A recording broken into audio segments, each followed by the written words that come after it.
2025년 7월 뉴욕 치과에 처음 내원하셨을 때 사진이고요. 서울에 사시는데 강남의 대형 치과암이 어떤 곳을 가도 환자분 본인의 상태에 대해 잘 말해주는 병원이 없었다고 유튜브를 보고 KTX를 타고 내려오셨다고 하셨고요. 이 환자분이 지금 가장 불편해 하시는 건 씹을 때 아픈 것입니다.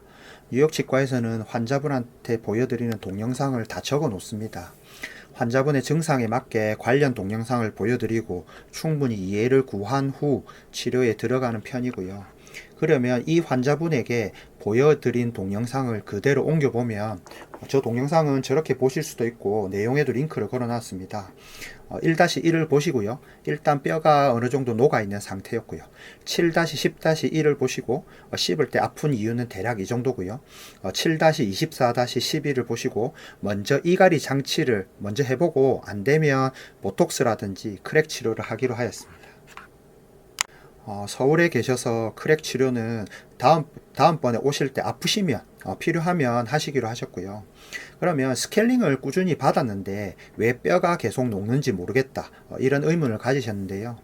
자, 뼈를 녹이는 건 간단합니다. 치석과 과도한 힘, 이갈이 이악물기입니다.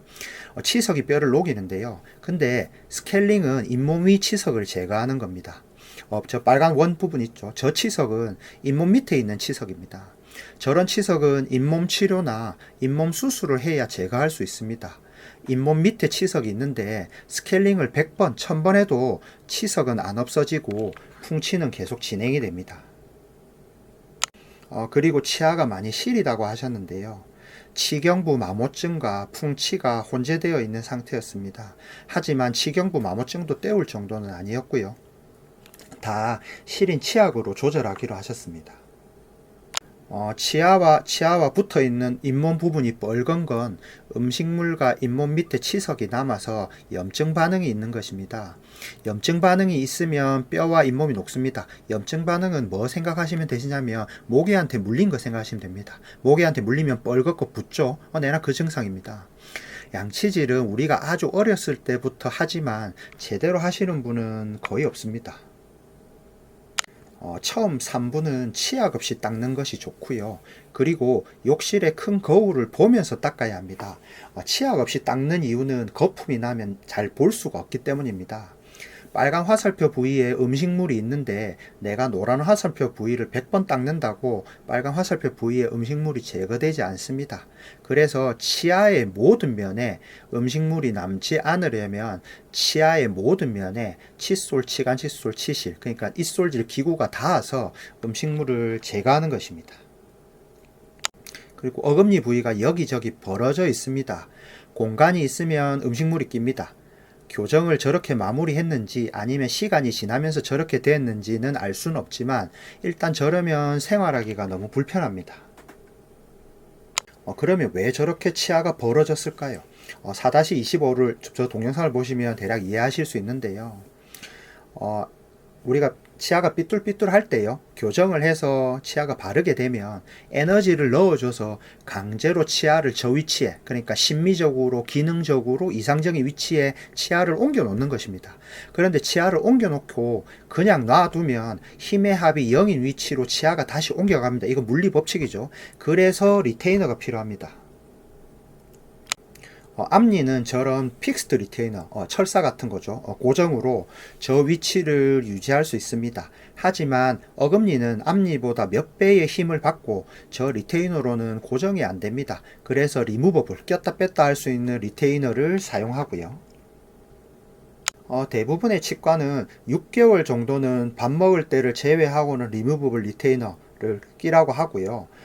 그 6개월이 지나고 나서 1년에서 2년 정도는 밤에만 끼라고 합니다. 그 이후로는 끼지 마라고 말씀을 드리고요. 밤에만 끼면 낮에는 어금니들이 힘의 합이 0인 곳으로 조금 이동하다가 리무버블 리테이너를 끼면 다시 교정한 위치로 이동을 합니다. 그래서 밤에만 끼시는 환자분들이 밤에 잘 때 끼려고 하면 조금 빡빡하게 들어간다고 하고 일어나서 빼려고 하면 쉽게 빠진다고 얘기하는 것입니다. 픽스드 리테이너가 떨어졌는데 한 2주에서 한 달 있다가 오시는 분들이 있습니다. 그렇게 오시면 치아가 어느 정도 틀어져 있습니다. 많이 틀어져 오시는 분도 있고요. 이유야 앞에서 설명한 대로고요. 만약에 픽스드 리테이너가 떨어지면 최대한 빨리 병원으로 오셔야 합니다.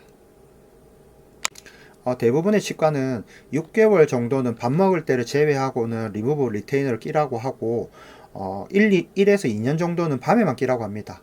물론 평생 밤에만 껴도 어금니의 위치를 어느 정도 유지할 수 있습니다. 하지만 수많은 교정 환자 중 평생 리무버블 리테이너를 끼시는 분을 본 적이 없습니다. 그리고 대부분의 치과에서 저런 지침을 가지는 이유는 교정이 끝나고 1에서 2년이 지나면 어금니는 어느 정도 틀어져도 크게 지장이 없다는 전제를 가지고 있는 것이고요. 만약 교정이 막 끝났을 때는 저런 공간이 없다가 리무버블 리테이너를 사용하지 않고 나서 저렇게 공간이 생겼다면 어떻게 해도 저 공간은 생겼을 것입니다. 힘의 합이 0인 곳으로 치아는 평생 이동하니까요. 근데 픽스드 리테이너를 큰 어금니까지 연결해 놓았습니다.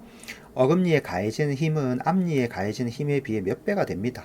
저런 픽스드 리테이너로 치아를 그 위치에 붙잡아 두기 어려울 수 있습니다. 대략 이렇게 동영상을 보고 환자분께서 궁금해하시는 질문에 답까지 하면 30분에서 1시간 30분 정도 걸립니다. 물론 1시간이 넘는 시간 동안 제가 다 붙어 있지는 않습니다. 동영상을 보시는 동안 다른 환자분들을 보기도 하고 여러 체어를 왔다 갔다 합니다. 1시간을 설명하는데 한 환자 곁에 있으면 병원이 망하겠죠. 그리고 환자분은 조금은 기다리는 시간이 있을 수 있습니다.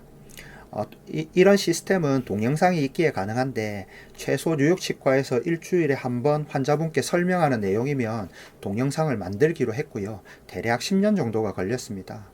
이 환자분은 여러 치과, 특히 강남 대형 치과를 많이 가보셨는데요. 다녀보셨지만 처음 듣는 얘기가 많다고 하시면서 만족하셨습니다.